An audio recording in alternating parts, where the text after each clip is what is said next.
Pagbasa sa banal na ebanghelyo ng Panginoon ayon sa sulat ni San Marcos sa kabanata 7 talata 1 hanggang 13. Noong panahong iyon may mga Parisiyo at ilang iskribang galing sa Jerusalem na lumapit kay Jesus. Nakita nila na ang ilan sa mga alagad ni Jesus ay kumain nang hindi muna naguhugas ng kamay sa paraang na ayon sa turong minana nila.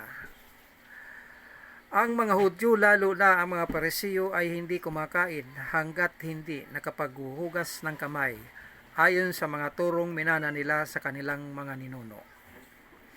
Hindi rin sila kumakain ng anumang galing sa palengke nang hindi muna ito hinuhugasan. At marami pang ibang minanang turo ang kanilang sinusunod.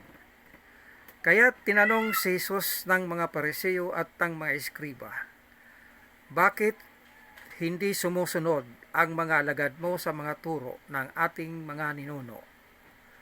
Kumain sila nang hindi man lamang naghugas ng kamay ayon sa paraang iniutos."